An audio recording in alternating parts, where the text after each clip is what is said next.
Hello, lovely people. I hope you had a good lunch plus workshops, and really looking forward to understanding what came out of it. So, colleagues, please come to the front and do the honors. There's a mic here. Great. And you can stand or sit, whatever you're most comfortable with. Good afternoon again. So our session was looking at how the global gateway can deliver to equality.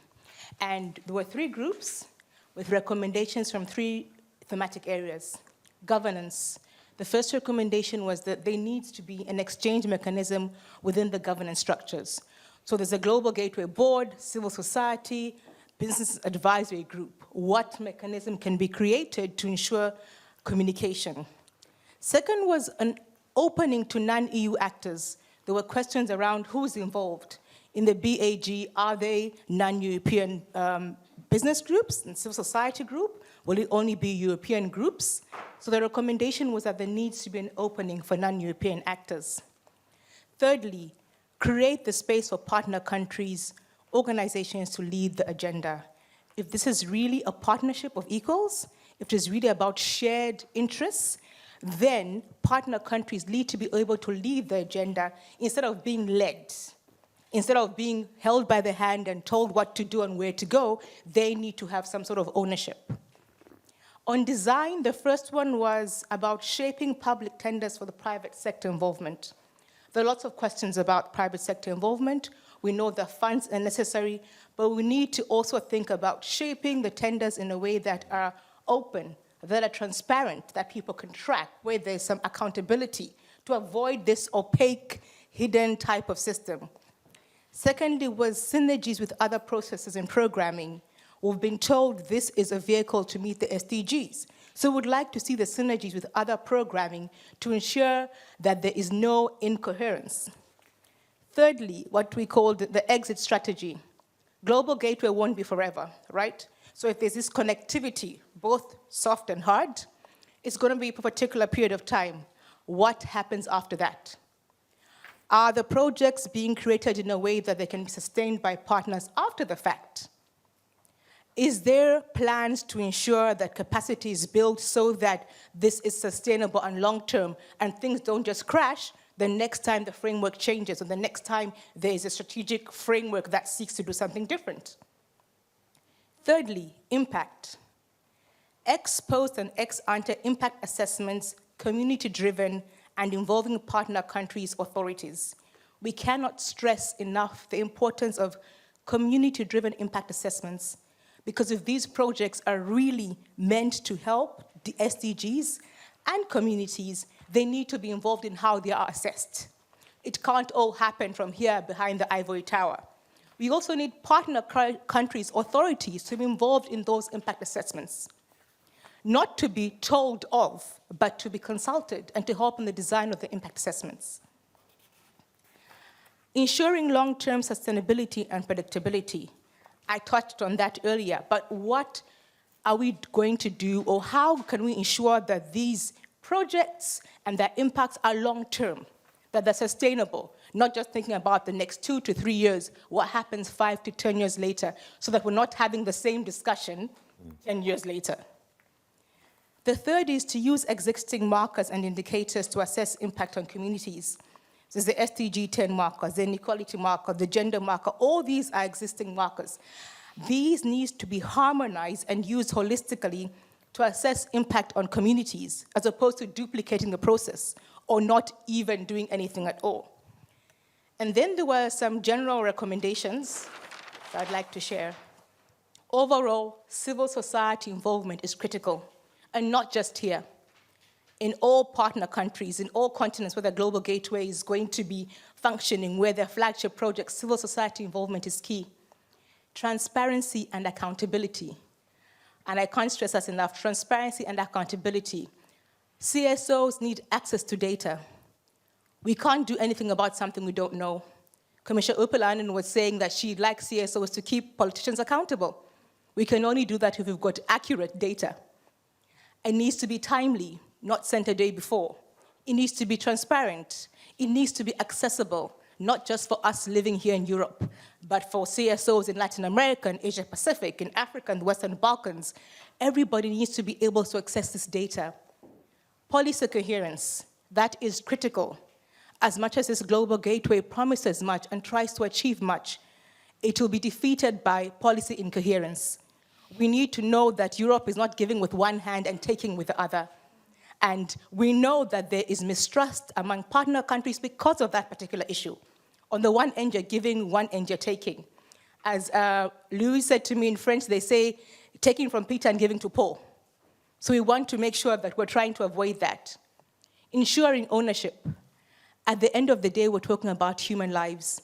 Communities that are going to be impacted by these projects need to have ownership. That means that as the Global Gateway is being driven, as you're thinking of projects, and even with the delegations, we recommend that you capacity the delegations to ensure there's ownership amongst the communities they communicate with. Finally, sustainability of the initiative to future political priority shifts. Our concern is after 2024, new elections, new commissions, new politicians, will things change? Will the Global Gateway now be rebranded into something else? So what is being done about ensuring that irrespective of political priorities and who comes into the EU buildings, that this Global Gateway is sustainable, that it lasts, and that it's sufficient? That is all. Thank you. Fabulous. Thank you very much.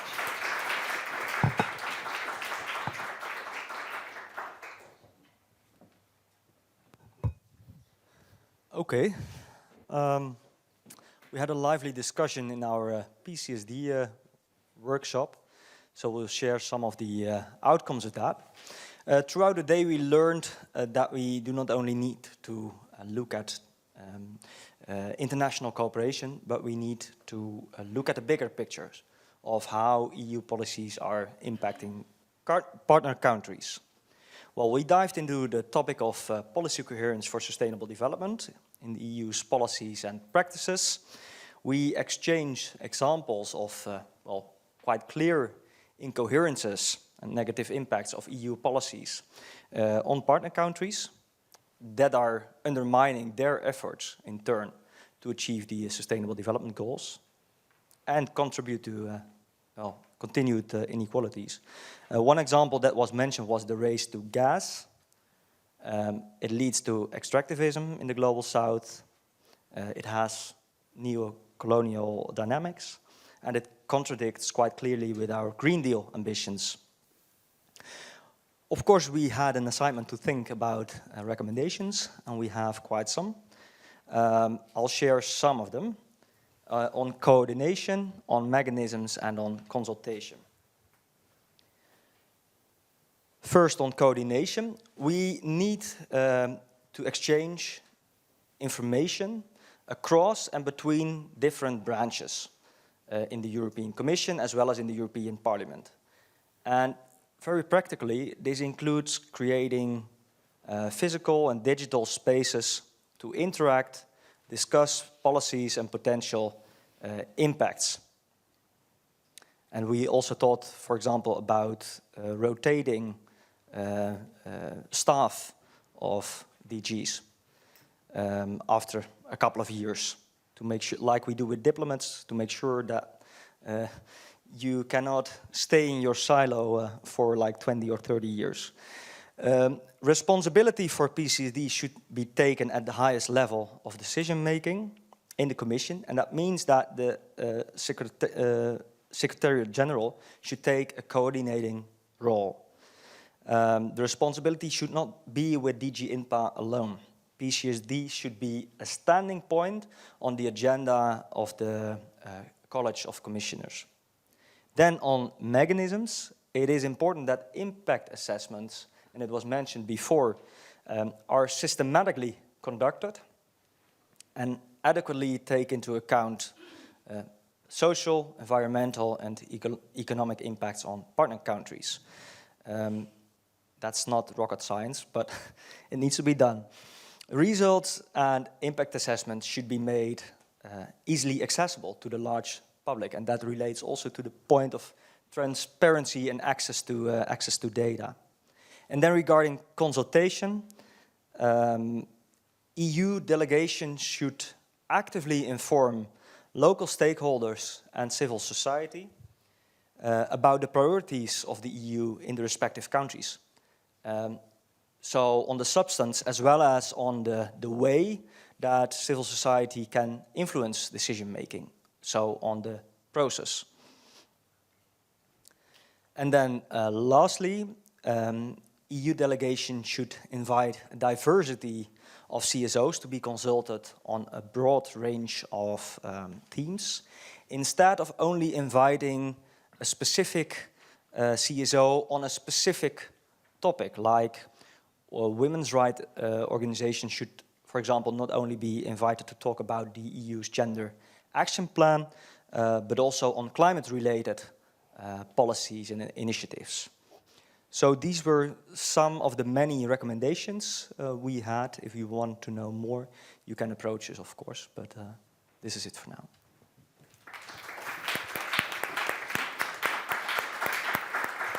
Thank you.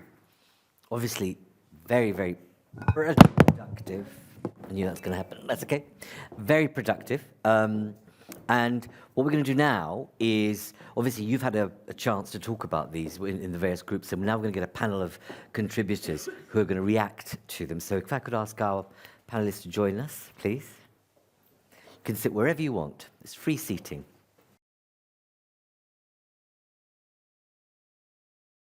Like in the previous panel, we've got a perspective from outside of Europe, from a partner country. We've got a perspective within the Commission, and then we've got, perspectives from international or substantive, let's say, development organisations also to comment. So, again, I'm not going to do the drill running through. Hopefully, you've got the names up there, but you've seen on the programme their details. So let's go straight to it. And I wanted to kind of first start with yourself. If you just say us, what was your reaction to what you heard in terms of the key areas identified by the working groups?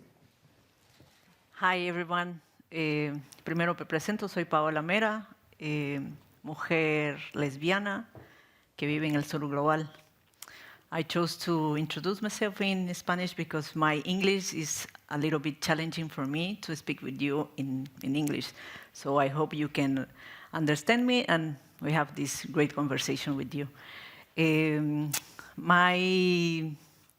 All the groups, I think we need to go forward and look at the structural dominant power. And one thing that I always remember myself, and as an activist, but also I have been working for 12 years in the public sector, and one thing I never heard about is care economy. I think if we need to change the structure, we need to go through, think about not just in the productive level, but a reproductive work that all of us have to make. And that is not only in the family, not in the men and women, but also the responsibility that states, EU, private sector, social organization has to do. I think this, I didn't hear in the two groups about this topic that is fundamental to have these changes of the society and how to negotiate bilateral, Ecuador in this case, and EU when it's talk about international cooperation. Paola, thank you very much. Thank you very, very much. And your English comprehension is not an issue. Clear about that. Everyone understood everything you said. Eppu, can I ask you, from your perspective, please, what you thought of the feedback from the two groups? Well, first of all, it was very comprehensive, and I think the kind of systemic approach appears to be really the key, looking at accountability, looking at inclusion, and making sure that we really have the people whose lives are impacted around the table. But having said that, I feel like going off script today because I prepared for this and I've been listening to what we've been discussing today. I've been having lots of conversations over coffee with people and kind of like sensing what is happening. And I just feel like I just feel rage. I feel like I've been here for 20 years. I've been saying these same things for 20 years: inclusion, participation, indicators, systems, markers, and I'm still, if somebody comes to me and says in the middle of the night, what are you going to do about inequality? I say the same things, and I'm thinking, but it doesn't work, because the system that we have is built to generate inequality. The system that we have is not designed to reduce inequality. So the technical responses are not going to solve it. And that's what I'm thinking. Fabulous. I'm glad you came out of the closet about that, because we had a conversation over coffee, and I said in the morning when I came out with my bleh, that was really unprepared. It was just my similar sense of rage. It wasn't rage, but it was a simmering kind of frustration that, my goodness, the language doesn't change, the approaches don't change, and we just self-serve an ecology and an institutional framework, and it passes on intergenerationally, because look at you, you're not all my age, but you still come out with the same things. And so we're all kind of doing it. We're all part of the same show, but we're not doing the system change. And I think that's part of it. Let's kind of go into that. Let's make sure we use that rage in a constructive way. So thank you for being rageful. That's wonderful. So, Elisa, we'll come to you, then I'll come to yourself, Chiara, afterwards. So, Elisa, firstly you. Oh, I'm Elisa, and she's... Sorry. Yes. Sorry. So, Chiara? I guess? Chiara, sorry. Yeah. Okay. It's so easy coming after her now. I find that the conclusions of the working groups are spot on. Civil society involvement, as you've been working on that for 20 years, let me also share one figure, because doing the homeworks to prepare this, we looked at 2021. So what happened in 2021? We surveyed all our delegations, more than 100 of them. They all told us, yes, we did involve civil society, we did consult civil society in programming and policies. And in terms of numbers, they have been reaching out to, well, they had 1,376 consultations events, reaching out to 8,400 CSOs worldwide, 86% of which were local NGOs. Let me play my institutional role, and you did a good job, it seems, because, you know, I don't think that this was the situations back 10, 20 years ago. Now, what we still, I believe, need to hammer on, including in the institution, is the quality of these consultations.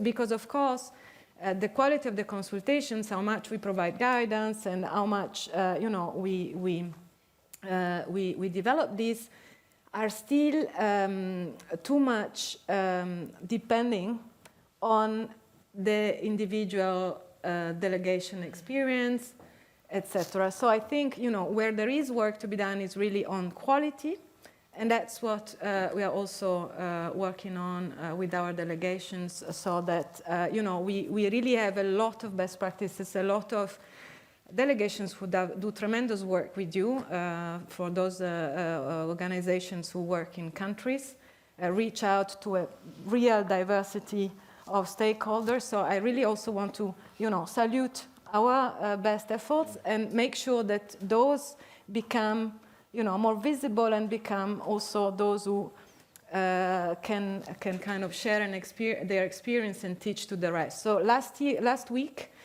we had here in Brussels, for the first time in 3 years, all our EU delegations' focal points working on human rights, democracy, gender equality, and youth.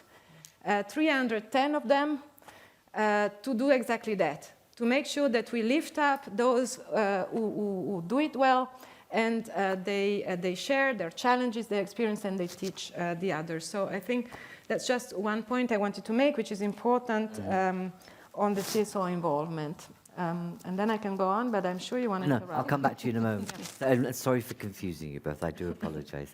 But, you know, as I was saying to your colleague from DG INTPA before, to Philippe, in the earlier session, it's more about, it's not about that you're not doing the right job. It's about how does a system function differently both from the inside and out in terms of the kind of the approach from the outside also needs to change to what its ask is and what its requirement is, as much as how the system responds to it. And it feels like we're just basically doing the same tango for years, is my sense, which is not to suggest improvements have been made.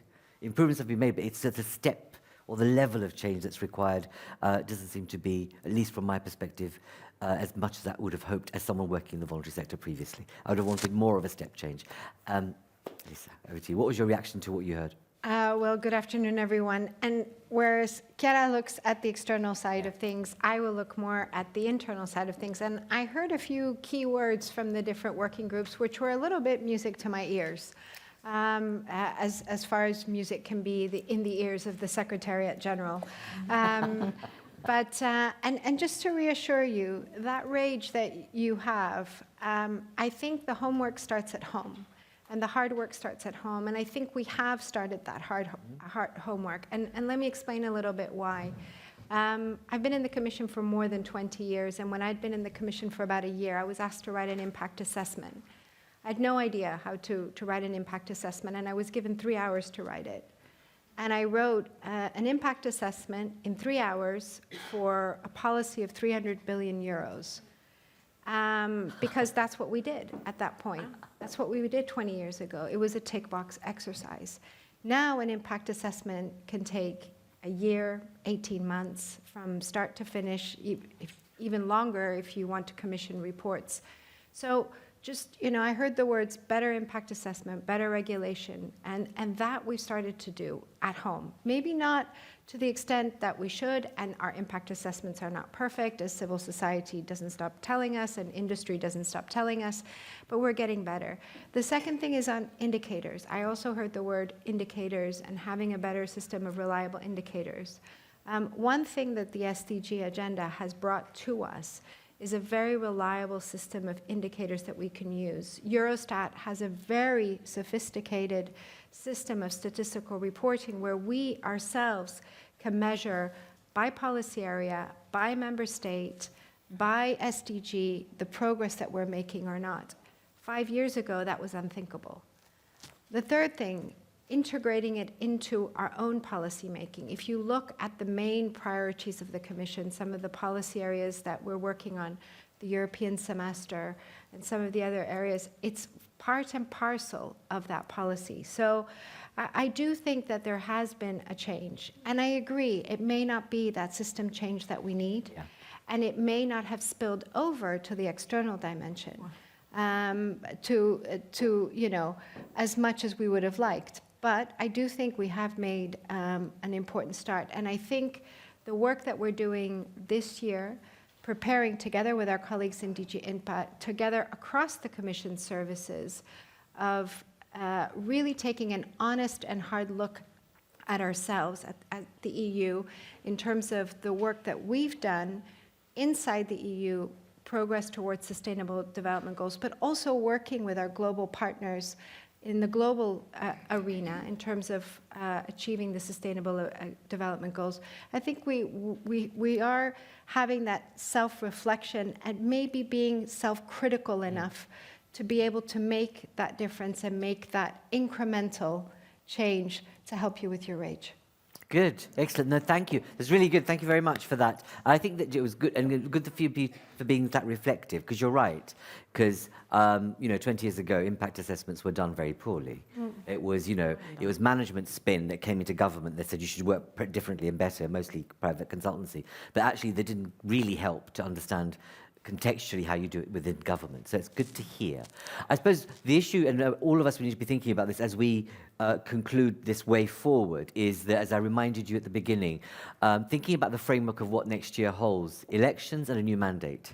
And I think we should be focused on what should that be about. And I suppose when I think about what both of you are saying, your colleagues will be creating the policy book right now. You're getting commissioners asking you, I want data on this, I want data on that.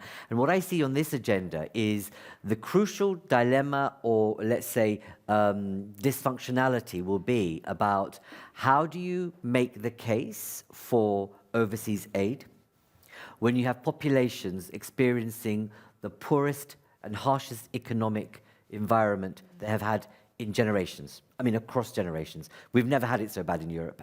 And so this is the first time in Europe that you're going to, post-war, and even when you look at the indicators, some of the things that are happening in Europe right now in terms of livelihoods, economic livelihoods, and let's say poverty, is probably the sharpest this population intergenerations ever had. That matched against actually ministers and others saying we're going to put something in international development and aid will become potentially football politically in the elections next year, but something for us to think about. So just to set that tone that we mustn't lose sight of how this issue, and I know certain member states are currently thinking about that, and I know, you know, for the place I know very well in the UK, there's currently a discussion about how do you maintain the budget when actually it's likely that it will become a political football from the right and the centre-right around actually cutting it, because it's actually, it's better to feed at home rather than overseas. So I want to move to priorities for the future. Paola, you know, again, like in the other panel, from your perspective as an economy, a country that receives funding, support, etc., what does it feel like, and what do you think the key priorities should be as we move ahead? I mean, you've mentioned some of them, but it's more a case of like, you've been in the situation, you've heard what you've heard, and you've experienced access to funding or not. What are the things that you want the people here to hear, but also colleagues in the Commission? Well, in Latin America, Ecuador has $31.5 billion as a national budget. And what we have from EU is 47 million. So how can we be efficient with that money? I think we can go through strategic policies. I know I'm a big fan of policy because I was a public servant in Ecuador, and I think that we can strengthen our sustainable development with policy. That's the way. And I think we can be more efficient with these 47 millions of EU about strengthening CSO at long term. I will give you an example. For example, in Uruguay, all the dialogues they had about introducing or focusing on care work as a pillar of the sustainable policy was 15 years of dialogue between state and CSOs. That is a long term, just to put in the agenda things like these structural changes. In that matter, for example, in this case of international cooperation of EU can be the strengthening of CSO. However, we know that we have international cooperation tied about trade, for example. And I think it is important, and yes, I agree with that. However, we can do much if EU can commit it with the state, in this case of Ecuador, to introduce some checklist of, if you want to trade with us, you have to introduce some care work policies. You have to go through the private sector to do something, models,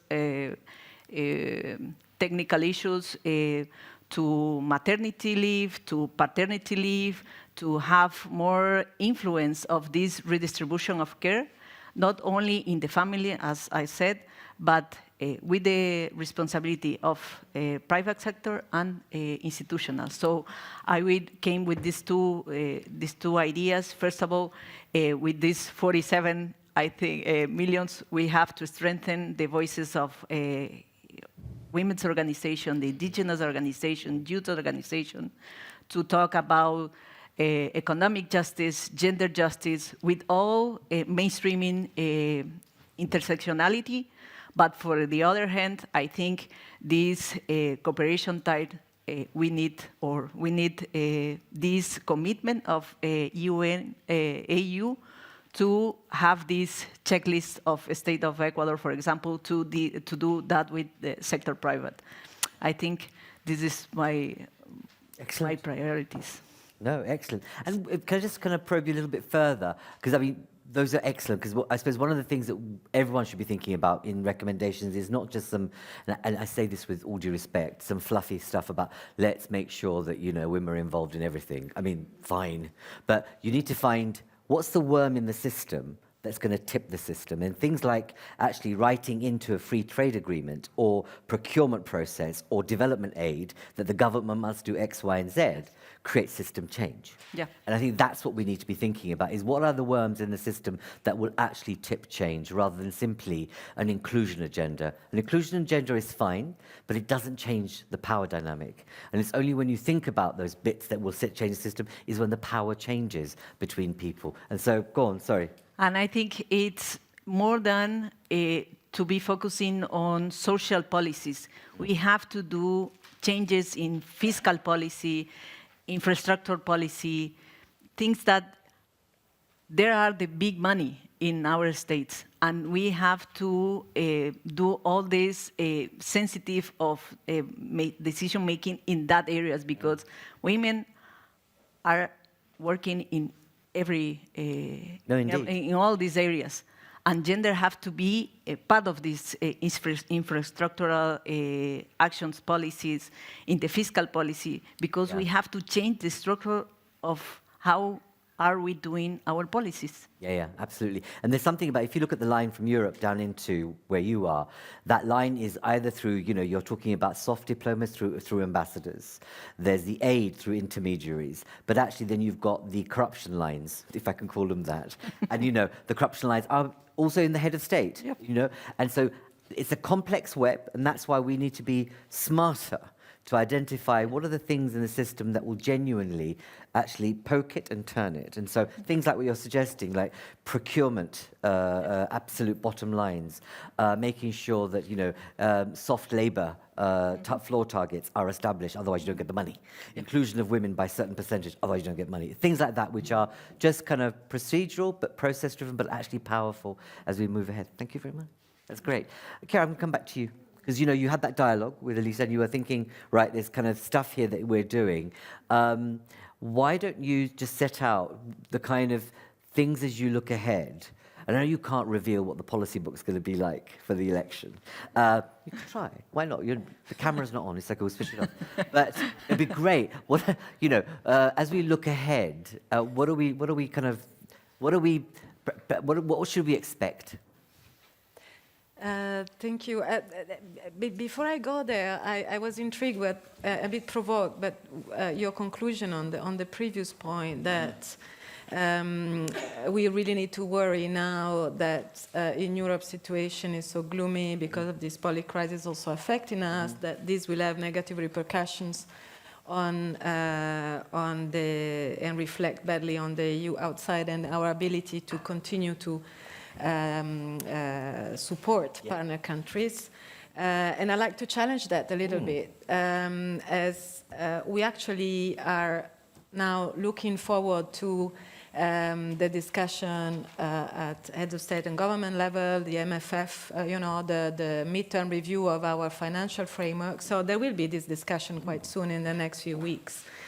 And I believe, I mean, the heading 6, so the external relations heading in our budget should really be on safer ground than it was before, paradoxically, because I believe that never before there is such an awareness and realization that the world is interconnected. I mean, COVID really proved to the world that what happens in a seemingly remote area in Asia will immediately and can immediately then have repercussions in Europe. So I think this dimension is something that we really need to bring forward and push in all these discussions to make sure that that really is understood. I mean, think of Global Gateway. It's one of the flagship we always mention is this vaccine and medicines production in Africa. And that was actually a call by the Africans, by the African leaders, because with COVID, they realized that 99% of vaccines are produced elsewhere than Africa, and 94% of medicines need to be imported, are produced elsewhere. So this fragility, it really put their population and the health systems really at risk.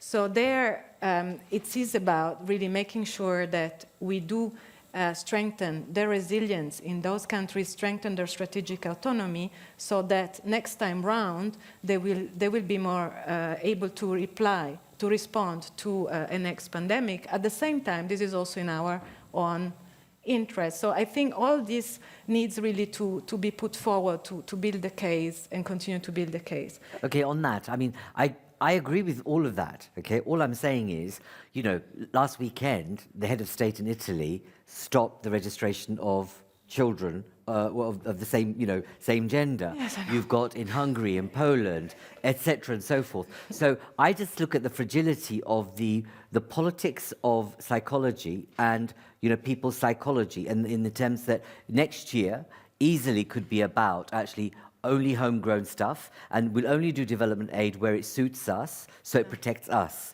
It's not going to nurture economies. It's not going to create a global level playing field. I see what you mean, but what I'm saying is let's revert the narrative. I mean, what I would say to a far-right government in Italy or elsewhere, I mean, the best recipe to manage migration sustainably in the long term is make sure that we address the root causes, and so that people thrive and actually very happily live with their families back home. I don't think that anybody in his right mind is going to risk the life of his children in a boat. So anyway, just to go back to what we were saying. Sure. And the priorities ahead, inequalities, we said all day, is multidimensional. So indeed, I agree with Paola, we need a multidimensional or multiple response. First of all, you mentioned Ecuador, the domestic budget. I mean, that for me is the challenge number one right now. The fiscal space of most of our partner countries is shrunk.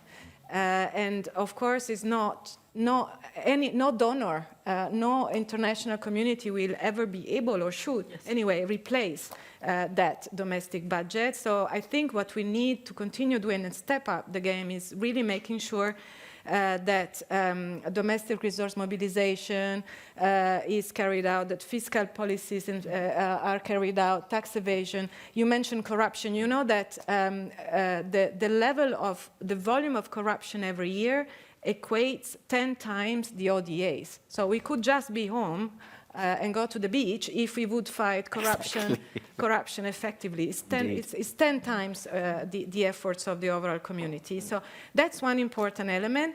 And I really very much liked your points around the long-term vision, because indeed what we need to do is, and we are doing actually externally, is very much anchor everything we do and embedded in good governance principles. So 2/3 of our country programs include priority sector of interventions in relation to building institutional capacity, building the rule of law, making sure that budget support, for instance, on, say, education or on health includes benchmarks which actually help reforms on, for instance, procurement, etc. So I think, you know, these modalities help our policy dialogues where in the countries where it is possible, we really need to do that. And then at the macro level, this year, very interesting, there is this pressure on the Bretton Woods system to reform.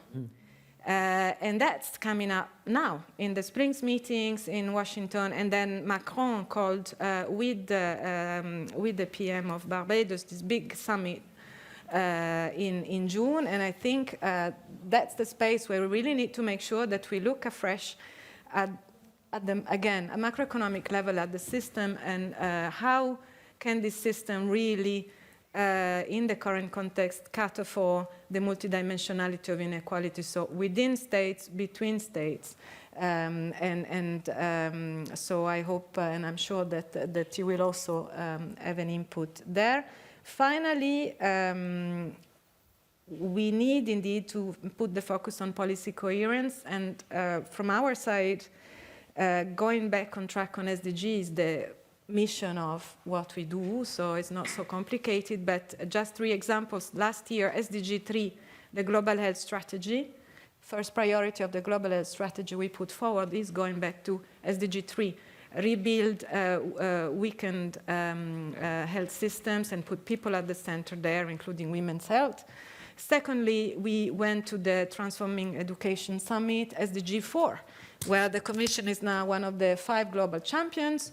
And you asked about sustainability. How are we going to make sure that what we do on Global Gateway is sustainable is by investing in education and skills and research, because what we need to think of is these job markets, how they will look like and their needs in 10, 20, 30 years, foresight. And then SDG 5, which I know best, with, of course, the Gender Action Plan and everything we are putting in place to implement it. This year also very important because we are in the midterm reflection. Finally, in the project cycle, you need to start from the beginning. You mentioned the impact assessment. What we do is this human rights-based approach methodology is to start at the identification phase of a project. And you need to ask the question, how is this going to impact the country, and how is it going to impact different groups in the given country? And for that, you need to do the analysis, you need to consult and involve. So we go back to how do we do it in terms of delegations with the local CSO and other stakeholders. Okay, great. Good. Thank you very much. Let's come back to some of that in terms of what does that look like when you think about 10 years or 5 years ahead. You'll have to think about the demographic changes that are taking place right now. We're going to have 18-year-olds who are going to be whatever, and 18-year-olds who've grown up on this. And so it's a very different, we're not even thinking about the babies that have been born in the past 2 years who will grow up in a digital world. Yes. And I think that's going to change our world so much, but we're not even thinking about what that will do to this agenda, let alone anything else. But let's come back to that in a moment. Eppu, channel that rage. I'm thinking of this. See, I see it like this. I see it that we have this track of incremental change, which is critical. We have to do what we have been committed to the Agenda 2030, to the SDGs, to all the commitments as member states and within the EU. Obviously, we need to deliver that the best we can. But then there's a track 2, which is sort of what next? And incremental won't cut it. So we must deliver those 2 at the same time. And it's really difficult because for the second track, we have to think new things. It's transformational. Yeah. So what we have now, the knowledge that we have now, won't be enough because we only know what has happened until now. For the future, that won't be enough. So we have to imagine the new world as we want it. We have to imagine different futures. And I think this is where the frustration comes in. And it's nobody's fault. We are all in the same boat. So I often go back to the year 1949 when Truman was giving his second inaugural speech. And in that speech, he changed history. So he gave this 4-point foreign policy. One of those points was, we will make available the advancements of our kind of progress for the less developed, poorer countries. With that, he swept away everything historical, the historical injustice of colonization, of the was it something like 45 trillion US dollars that the UK alone got out of India alone, or Haiti, and which has been called the greatest heist in history, $30 billion in reparations for slave owners. So all of that, which explains so much of the imbalance of power, imbalance of the system that we all operate within, was put away, and instead we created a narrative of development policy, which has been super successful. And this is what we are all doing. This is the incremental track. We also, the ICCP report yesterday, we know we can't do this. Look what's happening. Who's doing this? It's the universe challenging you, but you have to get on track too. We won't Keep give on up. track too. I You know. won't give up. So we know that the kind of growth in terms of economic growth is not an option. So GDP is just not enough. And this is what I'm saying. It requires something else. And this is what the kind of I know I'm not alone with this, but we have to also start imagining new things. And we can come back to that with just some of the kind of attempts that we've been having, and would love to have others join. Mm-hmm. I mean, I think you should make a call for this, you know, how you channel the rage of institutional development. But, you know, Chiara, you pointed to the Breton moment, you know, in the sense that is that the moment that history will be rewritten? Is that the opportunity this group and others should be taking to really think about how something which became an institution post-war, that has actually created the infrastructure for the world, led by the US in the main. But is that what you think is a key moment if we're looking ahead for the civil society and other actors to really come together? That's point. Yes, you're saying yes. Yes, no, I think that the conversation is out there. I think we have been we are in a context. We had the COVID, we now have the impact of the Russian war against Ukraine, which created this cost of living crisis, the energy crisis, the food crisis. I mean, there is a sense that we need looking structurally at all our multilateral systems and reform in order to be better able to go back actually to what is the vision, that is, how are we going to make it to eradicate poverty? How are we going to make it to ensure that, you know, populations in all countries have a decent standard of living, health systems which are functioning, social protection, etc., etc. So it's a conversation which is happening now with World Bank, with IMF, at that of state level. So I believe that's really for civil society to feed this debate. Absolutely. And I wonder, kind of, you know, at an international level, who's going to take the lead? Like, who's the international lead for the kind of international voluntary sector? And, you know, how will that be? You know, are people thinking, you know, from the United States, Latin America, Asia, etc., that actually, here's a moment that we should actually come together and channel that rage. Yes. Perhaps someone will come together and do that. Perhaps some of you will do that. Use social media or something and say, you know, hashtag change Breton, you know, something like that. But, you know, there's an opportunity here that, I mean, we either sit back on our backsides and complain or re-engage. Really, it's that moment you're talking about. I'm going to come to you in terms of what can we look ahead to now that we are in the glide path towards a new election and a new mandate? So Thursday and Friday we have a European Council, and Antonio Guterres, UN Secretary General, is coming to address the European Council. Yeah.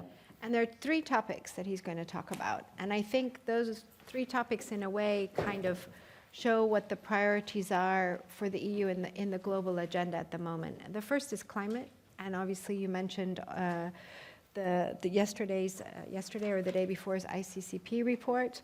The second is Ukraine, and the third is the SDGs. And those are the three topics that he will discuss with leaders. And I think, I mean, Chiara touched on this a little bit, but I think that the geopolitical context that we find ourselves in is really the defining moment.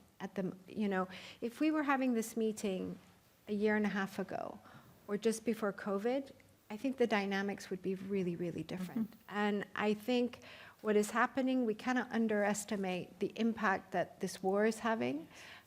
Today, there's a state visit of the Chinese president to Russia.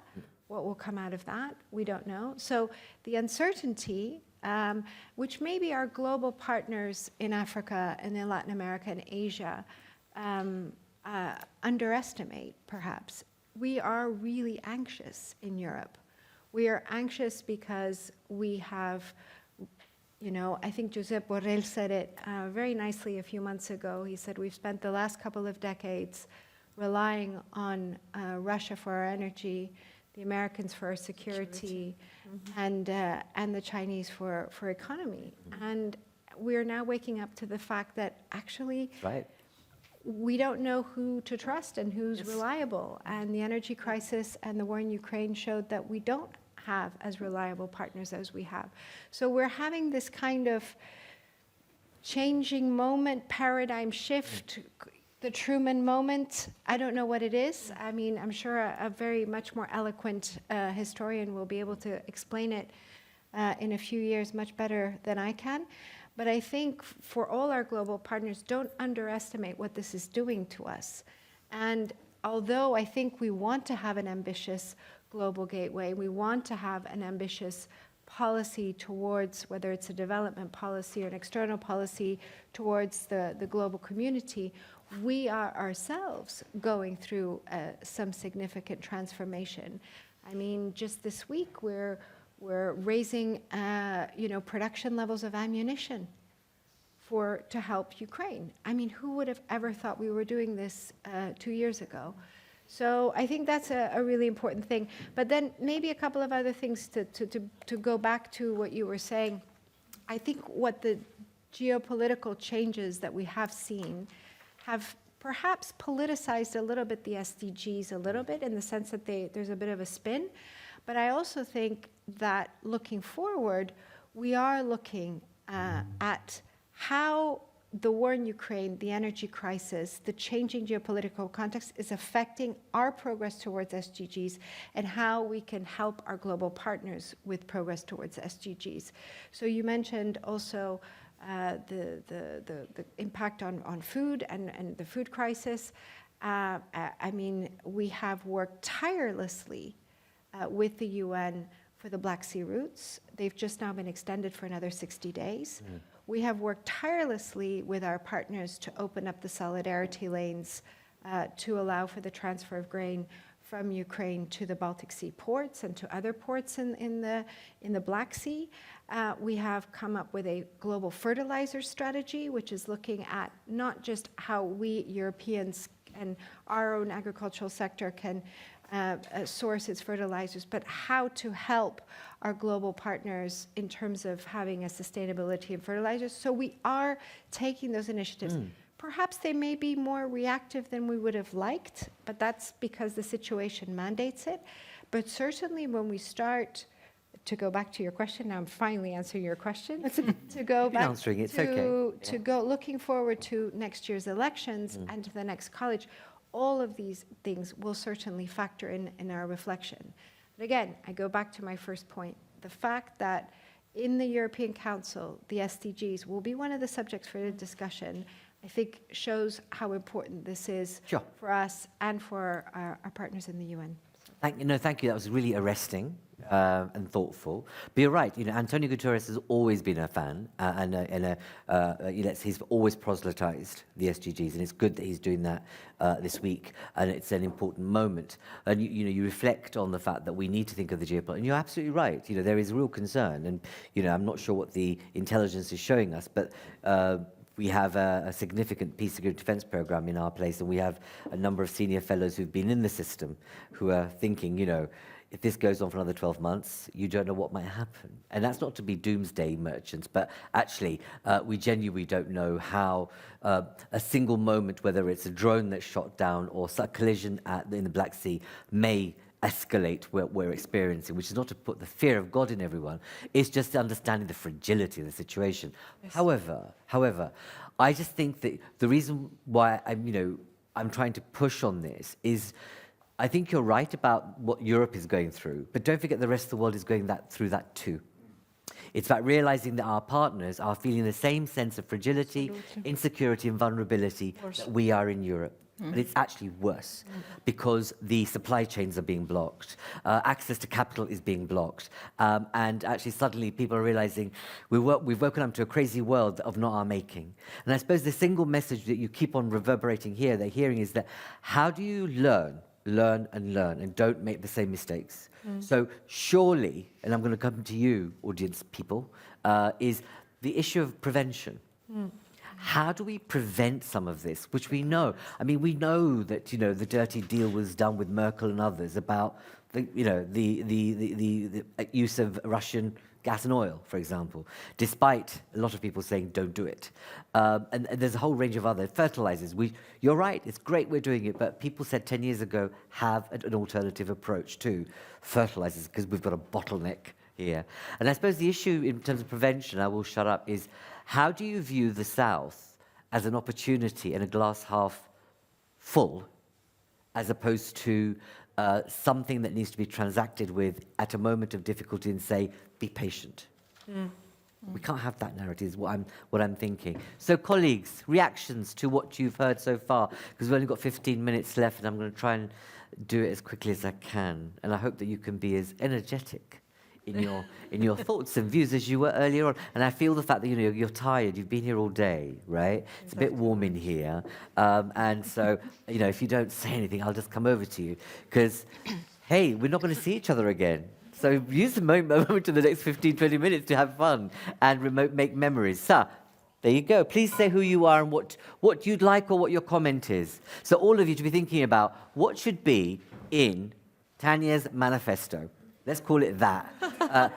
If the Concord Manifesto, what should it be? What are the top 10 things she should be hustling for in Europe? And I mean that in the nicest way. I just said hustling. I didn't mean it in a bad way. So, go on. Hello, I'm not sure I will be answering that one. But You don't have to. Okay. So hello, everyone. I'm Louise, working for Concord Europe, and thanks a lot for all the points that you've shared. I just wanted to react a bit to the narrative that we have around the war in Ukraine. I feel like, of course, it changed a lot of things, but I wouldn't say that it changed everything. Even within Europe, even before the war in Ukraine, there were rising inequalities. It's been a decade that inequalities are exploding, and we've never had as much billionaires in Europe. So what about redistribution? It's a word that we have not heard a lot today. We touched upon taxation system. But just to say, okay, there's an important focus on the war in Ukraine because it changes a lot of things.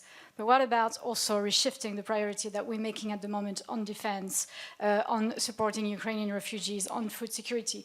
What about redistribution? Excellent. Thank you very much. And did you know that, on the basis of global research, even in the UK, it's going to take 5 generations to improve social mobility and close the inequality gap. It's the only part of the world that's within 2 generations or 2.5 generations, Scandinavian countries. In the South, it's 9 generations, so therefore never, if we don't do something dramatic about it. So.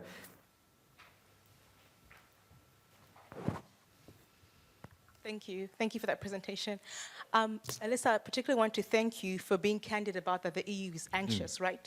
This is the first time I've heard that being said. And while it may be true, one of the challenges that your partners, developmental partners, have with the EU is that it always presents its best face, right? So it's self-righteousness. We know better. We're doing best. We can help you. And if the EU could be honest about the fact that it's anxious, right? So instead of saying these are partnerships that are beneficial, to say, this is a deal that we need energy for, right? To be honest about those, because the complexities of trying to layer intentions with the correct words doesn't help in any form or shape. And like the moderator said, EU is anxious, but it's the EU that's driving the agenda. It's the EU that has the money. So think about the places that do not have the money, that are depending on the EU, not because they wanted to be where they are, but this is generational and colonial instances that have led them there. So I think in partnerships, there has to be that sort of honesty, that sort of realization of putting your cards out on the table and being truthful about intentions, as opposed to opaque, cloak and dagger type of system, because that doesn't do anything for partnerships. So that's what you'd like, a greater honest dialogue. So if you were to write in this manifesto, how would you phrase it? Make it really tough for you. Be honest in your intention and transparent in your motivation. Yes, because that takes away the patronizing attitude, right? Yeah. Like, we know what's best for you. Yeah. I'm African, I'll tell you this. People say one reason they prefer China is China's not self-righteous. One doesn't come to them and tell them, this is what we're doing, this is what we need to do. It's true, it's what people say, right?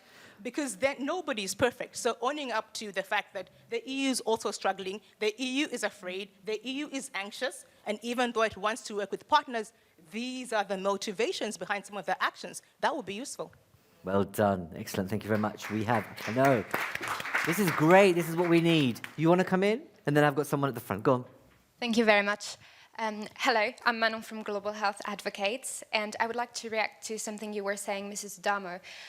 So first of all, on the assessment of health and what has been happening since the COVID crisis, I absolutely agree with you, and it's great to see the European Commission being so committed to global health and having this global health strategy as well. That is very important. But I'm a bit curious to what you were saying on heading 6, and you felt like it was on safer ground because we know that the thematic envelope of the NDICI is already stretched very thin, and we feel like it's not really fit for needs anymore. We already know that we're struggling to find funding, and this is why the EU is also resourcing to innovative financing. So I wanted to hear your thoughts on this. Thanks. Okay. I'll come bring you in a moment. Gabrielle, you wanted to come in. Just behind you. Thank you so much. I'd like to echo what you've been saying about the Global South. I am also a member of the People's 20, which is preparing a parallel process for the G20, and we have online consultations as we all are used to now.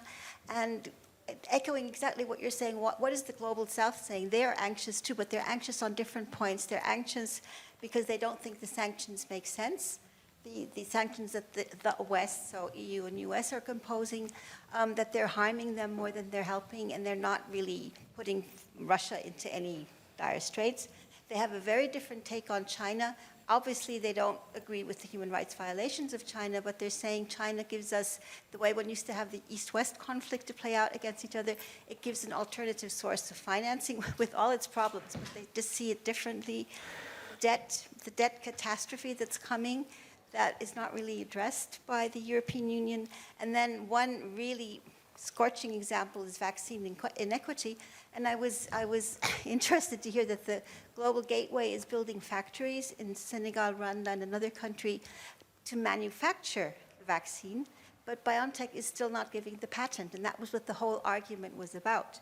And so the EU is very much in this double-speak mode, and if we really need to put in our shoes, ourselves into the shoes of other regions and what they're experiencing and what their particular anxieties are. Sure, and all excellent points that I made. One thing that we keep on ducking or not mentioning is that don't forget, you have the African Union, you have the bosses, if you like, and not many of them agree, and not many of them are actually very bound by integrity and accountability. And so there's a rub there. How do governments work to get into civil society and almost get past some of these leaders who are incredibly corrupt? And that means that money is not getting to where it needs to be and have the Heineken effect, which is a real pity, but something we cannot duck that, I think, in this century at the moment. It's both here in Europe, but also in Africa and the South, that, we have to put in moments of accountability. Otherwise, it's people like you and your communities that you serve actually suffer at the end of the day and don't get the kind of support and leverage that we need. Anybody else who wants to, who've got a burning platform? There you go.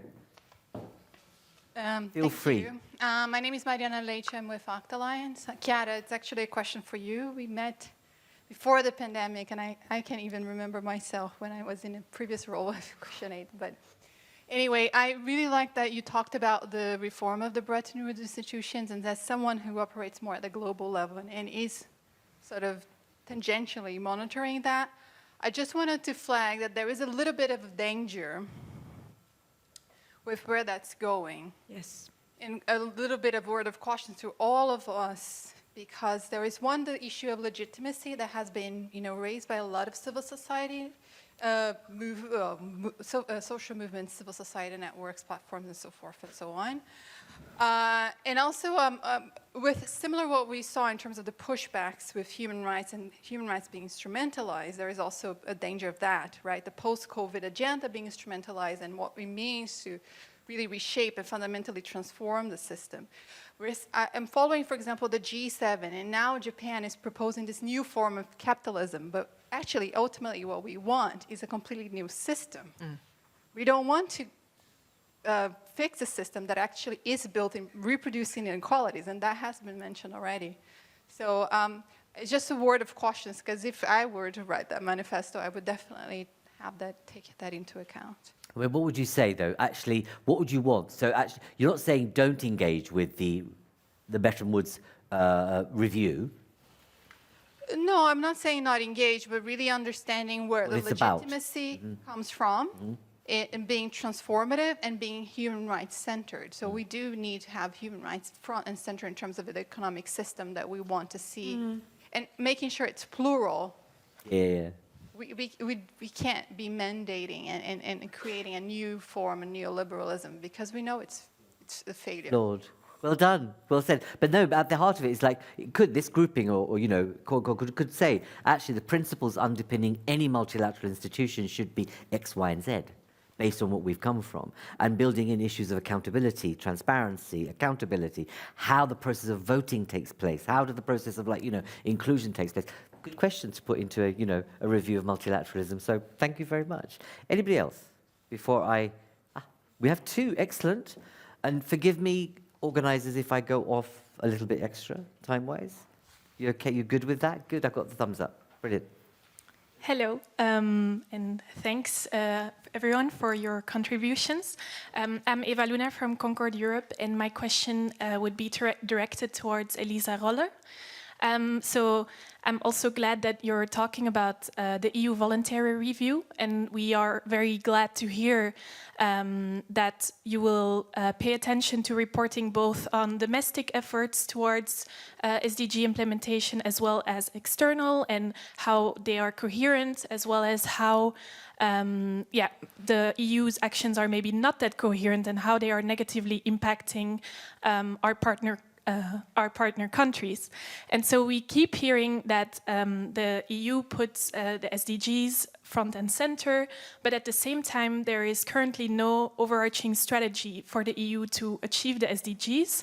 And we also have heard that the EU voluntary review will not make any new commitments towards what needs to happen to fill in these to address the gaps that the voluntary review will likely point out. So I just wanted to ask if there are plans for a forward-looking section, hopefully, that we can expect in the EU voluntary review on the SDGs. Great, thank you. Just bring in a second. Hi, Philip from the Africa-Europe Foundation. Specifically a question to Elisa and Chiara, but mostly about when you were talking about EU in crisis, or that we face crisis after crisis, that right after the COVID pandemic, we were thinking, okay, finally we're out of this, and all of a sudden there's a war in Ukraine. And I think it would be naive to think past the war in Ukraine and thinking there's not going to be another crisis, because the light at the end of the tunnel could just be a train coming this way. It usually is. And I would make the case that the EU is in fact quite good at dealing with crisis. You see with the collective, with the EU bonds, you saw it with the collective vaccine buying. A lot of examples of the EU actually growing in crisis, becoming stronger. EU integration often happens on the back of crises. And I'm wondering, why does that not extend to partnerships, for example, in Africa, where only after 2.5 years, the first BioNTech production facility arrives in Rwanda. After 2.5 years, well, all this talk about patents, with the EU being so good at dealing with crises, why does it not extend that capacity to partners and pull, for example, Africa in by, also with the Ukraine crisis now, that they had issues with fertilizers, food security, and on the back of EU sanctions also on gas and energy, that Africa was actually suffering based on the EU dealing with its own crisis rather than pulling Africa with Europe in solving it and creating a more genuine partnership, reciprocal partnership, which the EU always talks about. I think it's a clear solution. Thank you. No, I go back to the other issue is that it can't just be about the EU. It has to be about Africa using the talent it already has and finding the roots for it. Because the one way it does, if it continues to not do that, it'll be open to paternalism and colonialism. Yes. And if there was a council of the AU, I would say that to every leader, say, get a grip, stop weaning off the populations and be more democratic and transparent and, love Africa. Love Africa's future and be different. And that's what we need. You want to come in? Sorry, I got a bit passionate about that. But then we're going to bring in... I just want to echo what you've said, and I was speaking about this actually with Janet and I believe Gabrielle, saying that, when you talk about partnerships, and we're talking about inequalities, but then there was a word of donor and recipient already. That's already inequality coming in. So we've mentioned about the system having issues, but we are still having the conversation within the system that is not working. So I said, unless Africans, for instance, get their act together and build their own development, all we're going to keep doing is talking and talking, make some publications, throw in some funds again, and keep talking. So in terms of Africa solving its problem, it has to solve its own problem using its own solutions. Of course, help is always great, is always needed, right? So that's one. And I think when we're talking about EU should indeed be honest about its needs and not say you have the solutions, but hey, maybe this time around, help. EU, we need help, Be honest about it. You need energy, you need food, you need all these other things, but not say you're doing it, provide solutions to other people. EU needs to also fix its own problems, its own issues, its own historical issues. Let the rest of the world solve its own problem as well. So maybe it's a bit of Chinese mentality, but I think we do need to each solve our own problems at home and find a way to realize that we do depend on each other. So how can we function as a global community? Because, I don't know, Africa has to solve its own problem, and let's not be doing EU and trying to send out funds and change the name because it's still within the same system. So Thank you. No, thank you very much. It is about how do you create a different infrastructure of language and vocabulary that, it is about that, which is not about saying just let yourself go. Yeah, I know, let's all just do a bit of that. But that you can have a different dialogue about mutuality and interdependence. And that's what's missing out of this. Janet, I'm going to come to you last, and then I'm going to come back to us and then say goodbye to everybody. Thank you very much. I think she's really covered what I wanted to say. It was on the issue of the evolving language and narrative that we have used but not moved in terms of the institutions for us to tackle inequalities. We were just talking, and I want to refer to that conversation as well, where we were saying, aid or help has had so many names. It was aid at one point, it became development aid, it became development effectiveness, it has become to partnerships now, but without really dealing with the systemic and the institutions that continue to control that narrative. And I think that is where we need to be going. How are we reforming the institutions? We have from civil society been talking about reforming, for example, the international financial institutions, if we are to level the global political economy and architecture to respond to poverty, to respond to the inequalities and where we are sitting in the global south. But that comes from re-institutionalizing. I think that's the word that we used, and I think in the manifesto we need to be talking that what institutions are representing people and how are they putting people at the center. And the paternalistic vocabulary of we are going to the field, they are beneficiaries, we remain recipients of aid and benevolence from those who have, I think, is what we need to be changing and putting the power at the base. Thank you. Thank you. Thank you very much. Okay, so I'm going to start there and come back to Ecuador. So let's start with the Secretary-General's place, if you like. Well, thank you very much, and thank you also for the comments, also very interesting. I won't touch on all of them, maybe just a few. On the issue of redistribution, I don't like the word redistribution. I prefer to talk about rising inequalities or in socioeconomic cohesion, because that's the language that we also use in the SDGs. I don't think that we're trying, I don't think there's any discussion there on redistribution. So maybe just to say, I do think it's part of our agenda. I think it's very much part of our agenda domestically and globally.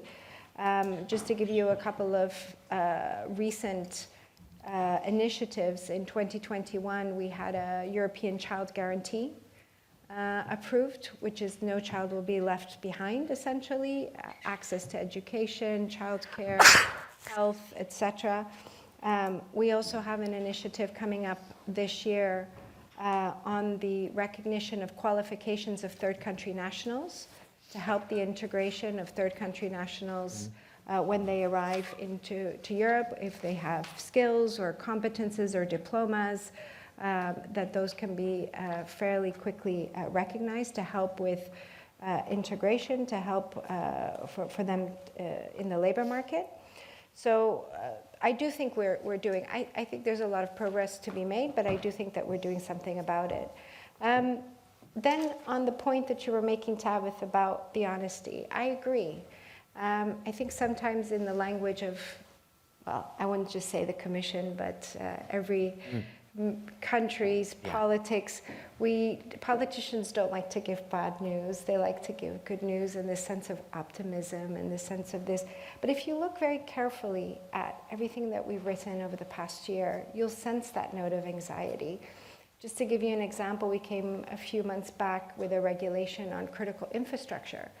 When the Nord Stream pipeline was, whatever, bombed, exploded, whatever it was, within a few days, we came forward with a regulation to oblige member states, look at your critical infrastructure, make sure it's secure, make sure digital, energy, whatever it is, make sure. So that just shows you in what kind of mood we are in.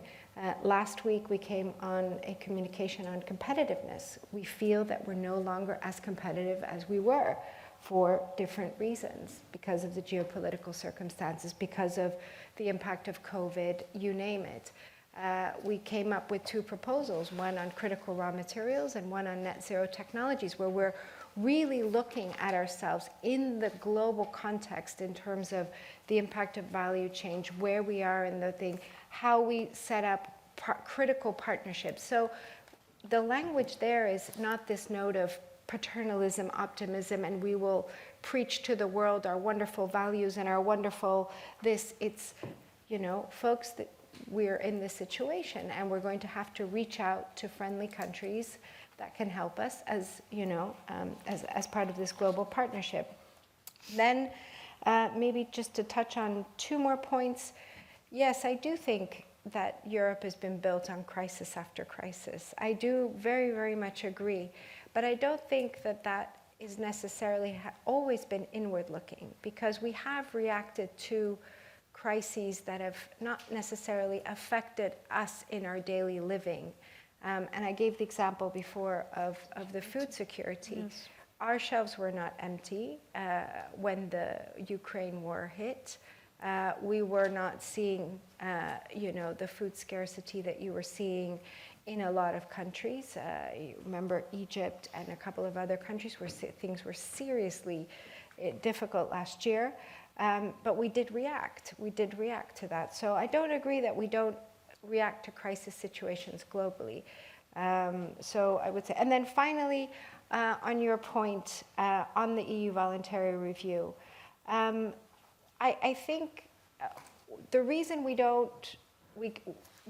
we are not making new commitments in the report is that, A, that's not what we were mandated to do. The mandate was really a kind of hard look at yourself as to where you are in the process of achieving the SDGs. I think also politically it would have been very difficult to make those commitments because we have elections coming up next year. And whereas we can give a very honest picture of where we are, I think we are providing decision makers and policy makers in the next college and the next parliament with sufficient information and sufficient analysis to be able to take those decisions. And then finally, on your point of there is no overarching strategy, I think everything that we do, from the Green Deal to the work that we're doing in the Global Gateway, reflects our commitments to the SDGs. And if we phrase it in a different way, if carbon neutrality or our ambitions under the Green Deal in terms of reducing emissions and our global biodiversity ambitions, if they're masked in different terms, that's the choice of the politicians. But I do think that there is an overarching strategy there which addresses the SDGs. So with that, that was me. Thank you again. Thank you for being engaging and frank. It's not often you get that kind of directness, so it's appreciated. It's like, I suppose it's not lost on any of you that we've got an all-women panel, and it makes for a very different dialogue, or a better dialogue. There's better genes and neuroscience taking place here as a result. You know that it's proven. It's proven. Eppu, over to you. Well, a couple of things. I mean, first of all, I feel I need to say that I really didn't mean to be flippant with what I said before, really, because I worked with the Minister of Foreign Affairs for many years, and I know the amount of work that nobody ever sees that goes into responding, not just to crisis, but just to keeping things going. So I am not in any way dismissing the incremental, because that takes a huge amount of work. That was one thing. And the second thing was just noticing that I feel that we are now at the point where we've been talking about inequality, poverty, uncertainty, instability somewhere else. So we've been othering a lot of the kind of development questions. Now they're at home. I think we are now at the point where we feel it. I come from Finland, so politically the last year has been extraordinary, and sides have changed very quickly on very big issues, NATO not being the smallest of them. So I just wonder if this is giving us an opening as a member state, but also as a kind of as EU, to somehow find some kind of whether it's solidarity, whether it is kind of space to imagine together better, and to really look at the partnerships in a different way. Because being in it ourselves, it affects things. It's not just the other anymore. It's not just somewhere else anymore. Excellent, thank you. And I don't think anyone thought that you were being cynical.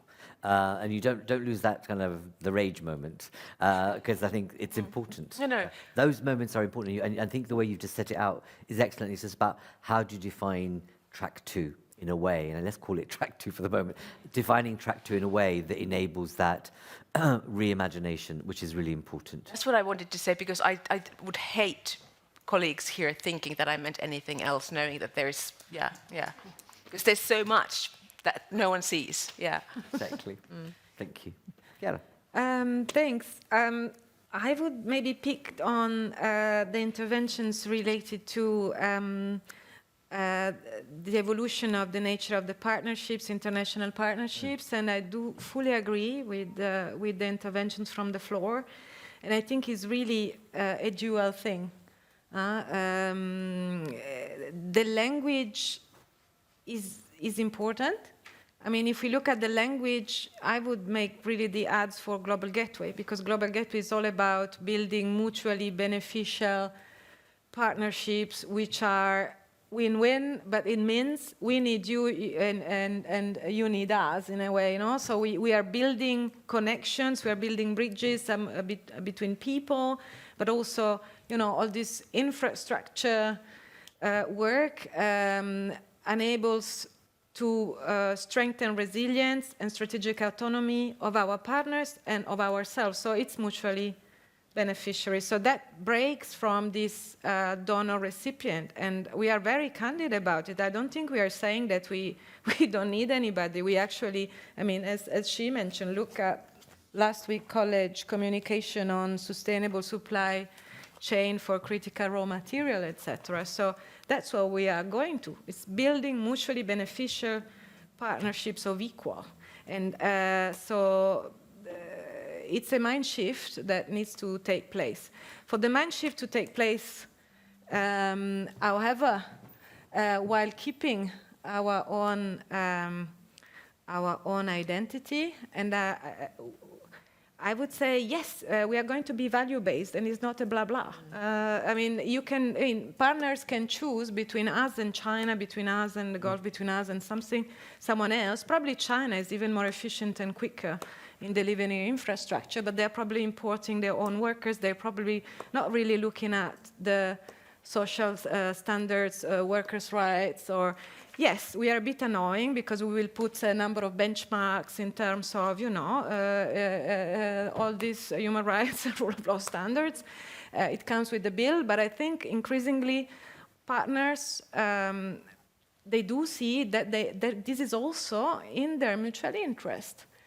Because they are building more sustainable workforce, and they are not destroying their forest and things like that. So how can I say it? Democracy is a long-term process, but we still believe it's the model which in the end is more sustainable and it's fairer. And we are humble. We have plenty of imperfections and contradictions. See our 27 member states. At the same time, I think we should really stand by, because it's what makes us distinctive. I mean, this whole operation of the European Union integration comes from the ashes of the Second World War. It comes from us realizing, actually, that we need to stand by these universal values. So sorry, I'm becoming now. It's good. The institutional rage is coming out. So it should. So it should. Last point: innovative financing, to do anticlimax here. I agree that I don't remember who says heading 6. Heading 6 is not. Someone said heading 6 is not enough. It will never be enough. Indeed, if you look at the amount of funds which would be needed to really get back on track on SDGs, with ODA, overall we don't make the cut, and that's why also Commissioner Urpilainen came with this approach of bringing together the member states in Team Europe, bringing together the IFIs, and try and leverage through this innovative financing, these European funds on sustainable development, incentivize the private funds, so that we can multiply what we have at our disposal. Thank you. Elisa's been asked to do a new guidance or a new regulation. You've got to write over 3 days. 24 hours. Yes, I haven't have you? a meeting at 5, so I'm going to have to shoot off. Good luck with whatever it is you're doing. But thank you for being with us. Much appreciated.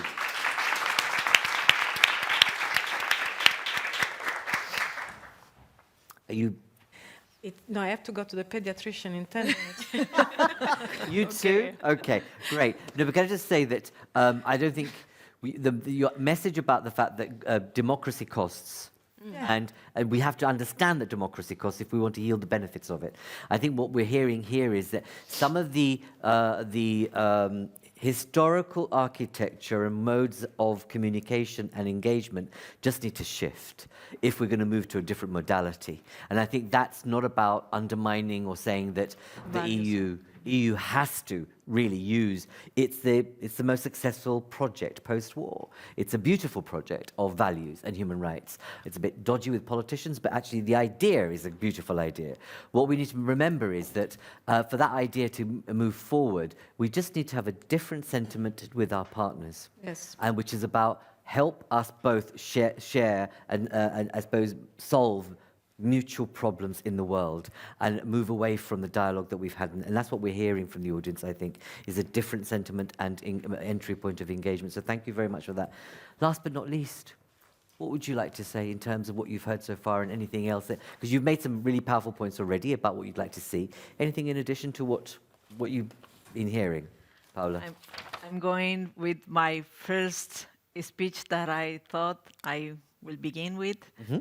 And that's, I want to, when Concord invited me to be here and to be in this panel to discuss about inequality, I just thought about my process to get here and to get a visa.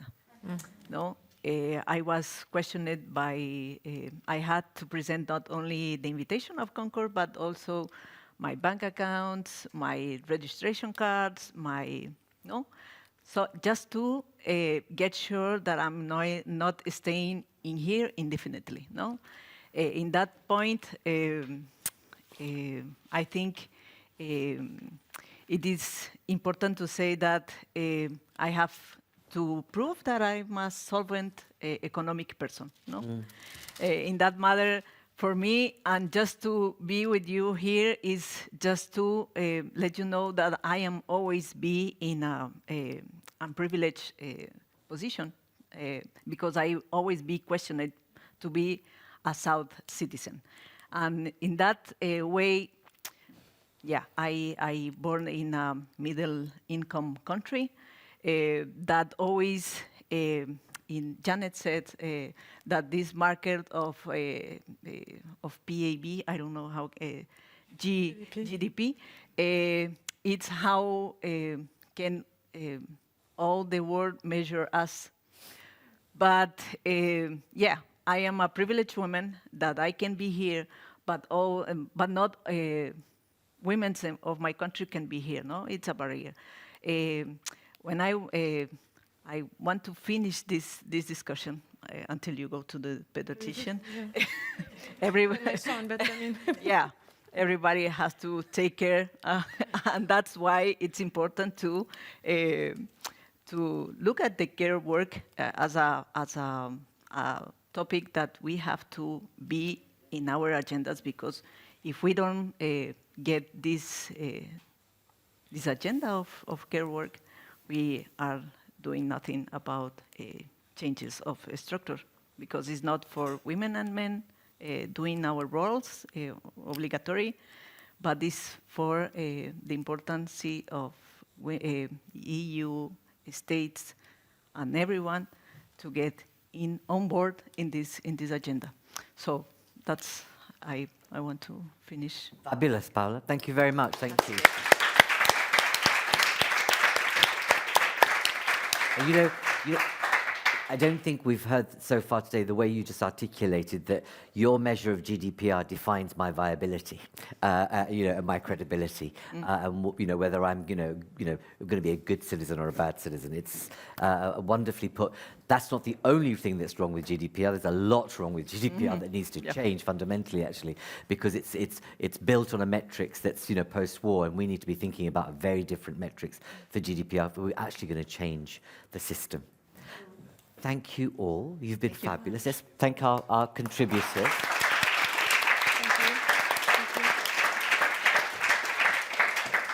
you. You need to run, don't you? Run. It's okay. You've been fabulous too. Thank you. No, I mean, I can. No, it's okay. I don't want you to miss your appointment for your son. Come on. But the point is made. No, go. Is that what you're saying, Paola? Isn't it interesting that suddenly, like certain governments, by introducing free childcare or thinking about care centres for the elderly, feel as if they're doing suddenly the right thing, the modern thing and the progressive thing. And actually, it should be part of our fundamental ways of thinking and working and rights. We have children, we have parents, we have people that get old. Why are we not thinking about how do we fund that, how do we support that? And actually, if we did that in a different way, in a preventative way, we'd be so much happier. We'd be a happier, better society. So on that note, thank you all very much. I think one of the key things that has come out here is the fact that different kind of narrative, a different kind of dialogue, a different kind of entry point for problem solving.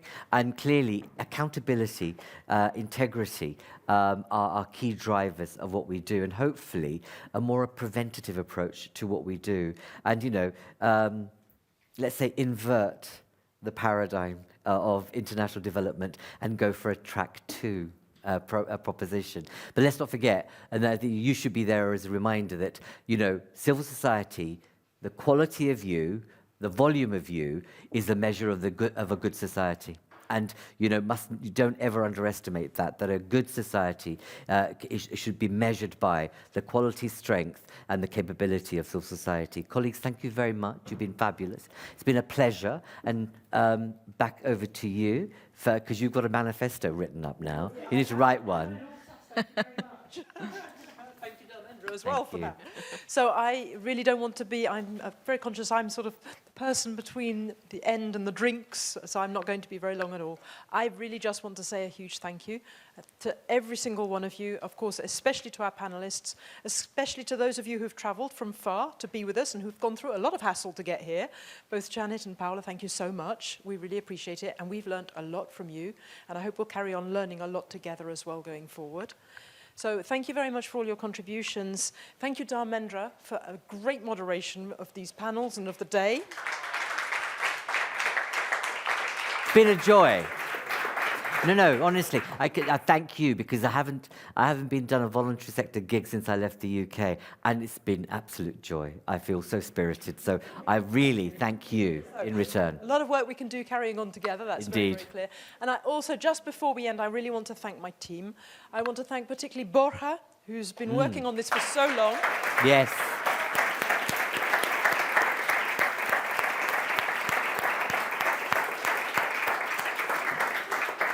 But also, I've got so many great colleagues, so it's going to be difficult, but Eva Luna, thank you for all your work on PCSD, on gender. Louise and Margarita, who've been helping us on the Global Gateway piece. Thank you. Katarzyna, Camilla, and Fer on all the communications work that you're doing with us. Thank you. So really, I just want to say thank you all. And Celia, thank you, because you're the chapeau of the whole of this team. So you're behind all of them. So with that, with all my thanks and feeling quite emotional, not rage, but emotion, thanks and gratitude to all of you, let's have a drink together and let's keep the good work going. Oh, I have a hand. Yes.